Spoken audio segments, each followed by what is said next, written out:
welcome to the next installment of our conversation together. We're using the Enneagram tool, ancient tool for understanding ourselves better and understanding others. But we're starting with looking in the mirror to try to understand how God has uniquely designed us so that we can be more self-aware and so that we can cooperate with His plan to grow us.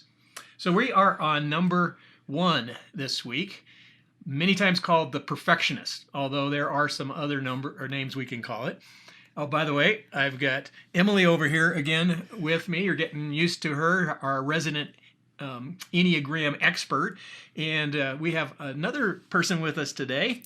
And this is Brittany. She's an executive assistant here, very valuable member of our staff. And she just happens to be a 1.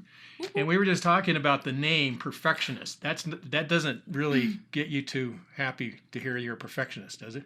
Yeah, it just doesn't, I don't know, it doesn't get me excited to be that number, I guess. It seems very rigid. Well, it's also called the reformer and the evaluator and what else? The investigate, no, That's the only one. That's a different one. How about if we just call it the good person? Yeah.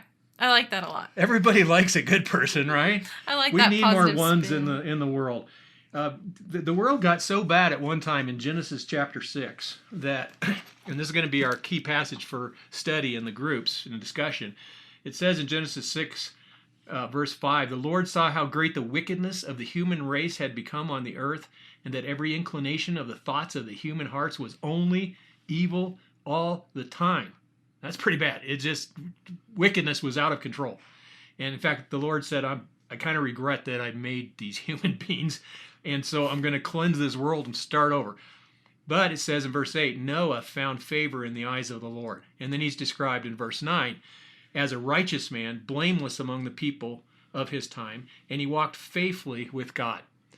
And we know there is no such thing as a perfect person besides Jesus. But Noah was very blameless in the sense that he loved the Lord, and he wasn't a hypocrite, and he walked it faithfully with God. So God says, I'm going to use him. We're going to build an ark. God gave him very specific, detailed instructions. How long, how tall. And he did everything. In fact, it says in verse 22, Noah did everything just as God commanded him. He is certainly giving the evidence of a 1. He's very attentive to detail. He wants to do it right. And you're going to have some questions here to discuss about this story as you think about the 1. And I want all of you 1s to notice on the bottom, Pastor Kelly included important 1s. Please forgive any grammatical errors that may be present in this text. So, we need 1s as proofreaders, among other things. Well, Emily, kick us off here with what should we know about 1s? Yeah, to better understand our 1s. I think keeping in mind that 1s have this constant critical voice in their head, follows them around all day. A lot of us have maybe critical moments, times when we criticize ourselves for not doing it right, but this 1s tend to have that all day long.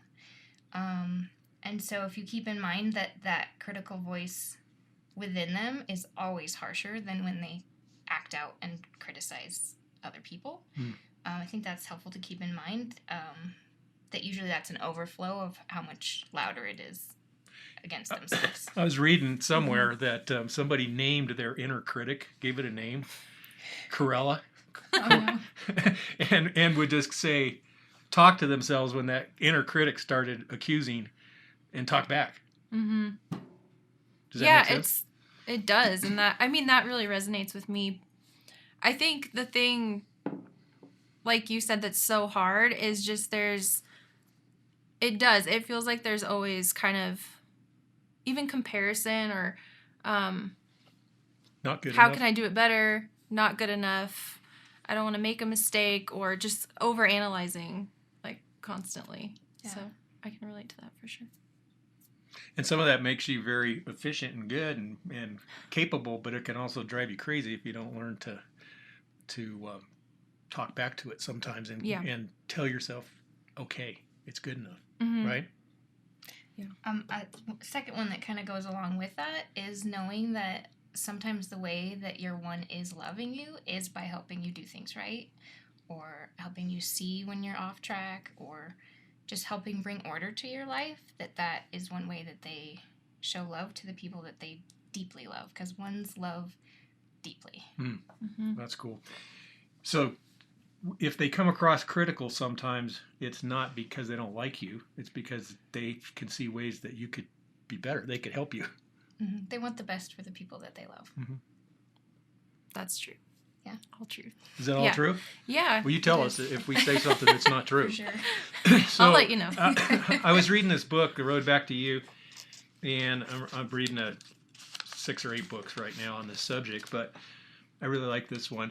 And I read this sentence. It says, if you want someone who is efficient, ethical, meticulous, reliable, and does the work of 2 people, then hire a 1. And when I read that, I wrote Brittany down right there, because I didn't know you were a 1 when you came into your current role. Yeah. But now that I see you in action, I think in the future we need to hire some more 1s. So I took a picture of that and sent it to you in a text, and then you wrote back and said something like, thank you. And then you said something else about that made me feel like you don't always see yourself that way. Would that be accurate? Yeah, I think that's accurate. I think it's just, it's hard to sometimes feel excited about being a 1. To be described so like ethical, meticulous, driven, those are all true. But kind of in the heart of hearts, I think there's deeper meaning behind that. So I think that when it's all written down on paper, seems like that can get lost sometimes, if that makes sense. So how did you feel when you decided that 1 was the best representation of your personality? I felt excited at first, because it's like, okay, my personality does fit into this. Like, there are other people like me, and it's kind of a normal way of being, in that it fits within the structure of the Enneagram. But I was also just, again, kind of not disappointed, I would say, but like, it's hard to recognize in that all of the order. It just sounds super rigid, I think is what I said earlier. But you kind of have to dig in to find the loving parts, and maybe I'm overcritical and overlook those parts about being a 1 anyways, which goes is with being a 1, part right? of it probably. My wife is a 1, and she doesn't like it that's how she's typed. But she has to admit it's true as we go through it. Yeah. But I think that's a common thing. But I tell her, I love you for being who you are, because you wouldn't be who you are if you weren't who you are. And so let's focus on the good parts of being a 1. I wouldn't be who I am if she wasn't in my life either, because I can't imagine what the world would be like if they're all of a sudden the 1s got raptured. Yeah. I hope that You'd doesn't be happen. first. I feel like we often don't realize all the goodness that 1s bring us, that it's not just order and it's not just tidiness, but like they genuinely want to bring good things to you. And I think we often don't see that part, because we get stuck up on like, oh, I have to make my bed perfectly because my mom wants it a certain way.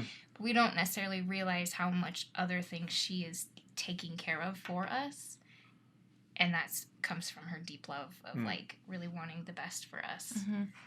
Yeah, I think it's, when you're saying that, it's almost like it gets lost in translation, because we're doing one thing, we're criticizing to improve because we love you. And the love is under the surface, but kind of what you see on the outside is a little bit more, I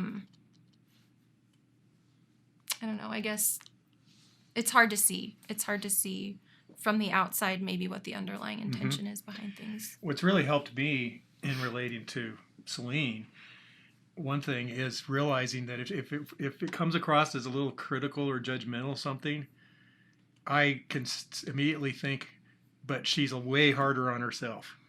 So I need to have compassion for her and not make it about me if I feel like she's being a little critical. Yeah. Is that true for you? that inner critic Oh, never, yeah. never shuts off. Yeah, it's true. I mean, and even in my personal relationships, it's the same way. I'm not doing it to put you down. I'm not doing it because I don't love you. In fact, I'm doing the opposite. Like, I want you to be the best that you can be. And so I say those things out of love to try and improve. But again, it doesn't always come off that way. So, Emily, what are some things that ones should know about themselves? Yeah. So one thing that one should know is that bad thoughts don't make a bad person. Everybody has thoughts that come and go, thoughts, feelings, emotions. They aren't who you are. And so allowing yourself to be angry feels like a bad thing. Mhm. But even Jesus got very angry. There's a time for all the emotions. There's a place for all of it. And so allowing yourself to have those emotions and express those emotions in a positive way, like Do you even tend, a negative emotion Yeah. in a positive. do you have a tend to positive stuff thing. anger? Yes. Yeah. I think that part too is hard and something I don't like about being a one, because again, anger is not good. Like There it anger's is. not good, It's right? not good. I want to be good. I want to do the right thing. Yeah, so it is. It's kind of like that's one of the hard parts about being a one. You have this emotion or anger, resentment, and you don't know what to do with it because Well, you're not supposed to show that. So you stuff it, and then it becomes resentment. Yeah. If you don't learn how to be healthy and forgive yourself and other people, right? Yeah. What else? On the other side of that is learning how to have fun and lighten up a little. To know this about yourself, that ones tend to have an easier time relaxing and lightening up away from their home and away from their responsibilities. So since you're planners, if you plan to get away and plan to go have fun, that'll help balance that need for, because you need to lighten up sometimes. You need to not have all the responsibilities all the time. So if you know that about yourself, you can be sure to get it on your planner to go have fun. Have fun and get rest. You don't rest. have to work all the time. Yeah. And I found too, even doing more like mindfulness techniques and yoga, honestly, that's been something that's helped a lot, Yeah. because it's something that, just kind of quiets everything and gets you back to yourself. What's a word that you would use to describe your personality? I think I would say intentional. And that's kind of putting a positive spin on some of the words that I wrote down before that. Such as? Critical, responsible. That's a good word. Well, yeah. Critical can be a good word too. I mean, we always put a negative spin on that, but man, if we didn't have people to evaluate and make things better, everything would just get worse and worse all the time. Yeah. But I wouldn't want, I don't know, it doesn't seem like a fun You don't word wanna- as one, you if don't I want had that to to pick be your one identity. word. Yeah. Intentional. Intentional. I think there's a purpose for everything. I mean, speaking for myself, a purpose for everything I do. It always seems like most things are well thought out, organized, intentional, again, like planned ahead. So one of the things we're trying to do through this journey is learn how to love each other better. That's what Jesus said the whole movement is about, loving God and loving each other. Love your neighbor as yourself. So you got to understand and love yourself if you're going to love your neighbor. So let's talk about how to love a one. And let's start with you. What comes to your mind when you think about how to love a one? I think there are a couple ways. A lot of what I read is true, and probably the things that you have, just being detail oriented, helping in detailed ways, being specific about your needs. But I think for me, when I have felt the most loved, especially just by my husband and people that are close to me, is when we have that conversation. If I'm being upset or overly critical, when they just kind of get down to the core of who I am and say, like, I see the good in you and I see your intention and I see that you love people and I see why you're doing this. That's always been like when I have the biggest breakthroughs. I knew I was going to get emotional about that, but those are the You're times feeling that when, deeply. yeah, those Because are the times when I reflect. I'm like, okay, that's when I felt the most love, was because I was seeing past all the critical stuff. to your real Yeah. authentic self. No, Thanks for that's sharing good. that. I think your word intentional, I think, is kind of envelops that heart that you do have a good intention, Mm-hmm. and that when someone can see that intention, Yeah. then you feel that love. Do you have I like anything to that. add to that? For sure to be gentle with your love.